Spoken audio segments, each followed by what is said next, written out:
You brought up Rog there. I know yourself and Nathan touched on it last week when you spoke on Friday evening, but the move has been confirmed.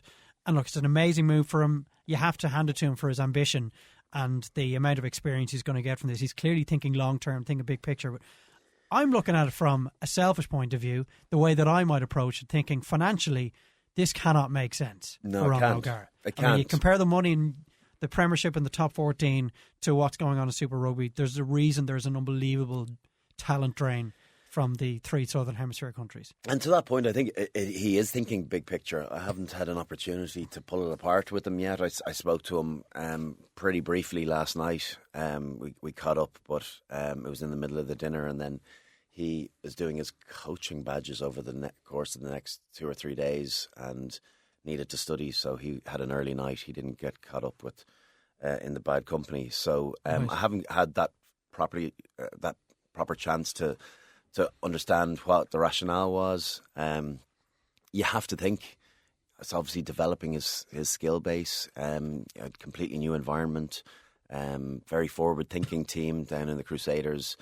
Scott Robertson is an impressive young coach, and I think you'd have to imagine that it's not financially worth his while to do it, but he's thinking an investment of a year or two and come back with way more knowledge to be able to find himself into a new head coach role in Europe somewhere. I wonder, will it be Munster immediately, or will he do something else before he comes back? Well, he pretty much laid out his medium-term future in the Examiner today, didn't he? Yeah, so he's going to go over there for a couple of years, then take a year out, it seems, return to Paris because he wants the kids are essentially French at this stage. They'll have another year in school over there, and then he'll take the next step, whether that is coming back to Ireland or, again, whether he takes on another coaching job. Like, clearly he always had a fierce desire to win. When you look at him and when you were a teammate of his, did you always see that desire to learn as well? Yeah, he did. He's a good listener. And I think that one of his real skills is that he doesn't think he knows it all. He's willing to listen to other people, and he'll argue points. And he's someone that definitely backs himself and backs the way he sees the game. But if he gets an alternative option, he'll listen to it. I think the week that he spent with Ireland during the summer served him incredibly well. I think that reignited his passion for coaching. I think he was unsure whether this was going to be what he wanted to do. He's constantly referring to the time that he spent with Ireland in the summer. Yeah, and listen, I think anyone that spends time with Joe and sees the way he goes about his business can only have a positive impact on people. You see it with Andy Farrell, with all the other coaches, Simon Easterby, and I think it's undoubtedly had a positive impact on Rog, because he's gone away and thought, right, this is what I want to do for in the future.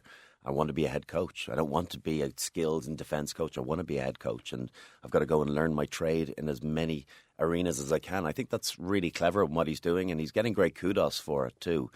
Going down, and it is nice seeing the cycle being broken, that we just take Kiwi coaches and that they're actually getting us. But it does speak volumes for what he's obviously done in Racing too, that be sure that they've spoken to Dan Carter about what he offers. Yeah, well, judging from his piece today, Dan Carter seems to have been the catalyst for this entire move.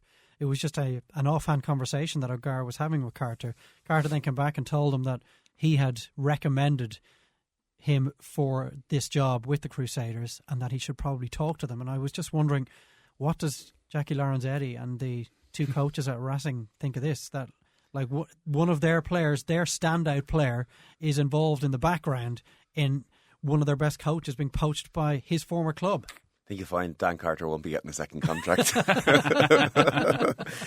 Yeah, I don't know if Dan Carter would have been doing that in year one, but he's.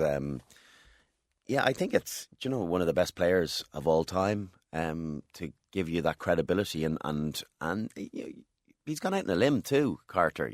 Like it's like offering a builder that you've used to someone else. It's it can be thankless, because you just get the hassle aspect rather than the positive impact from someone working out. So for for him to do that, he really must back him and feel that he'll do a great job for them. Yeah. It's probably also quite damning, is it, of the culture within Racing, that maybe the conversations the two of them are having are, listen, there's another way.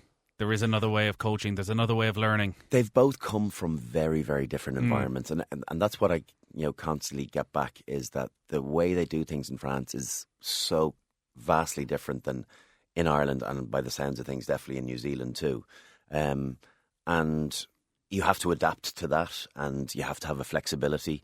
But, maybe Raj just, I suppose, had enough of that. He feels as though he's got enough of that French side of things to put into his portfolio, and now he needs to, jigsaw another piece in, and that's the New Zealand piece.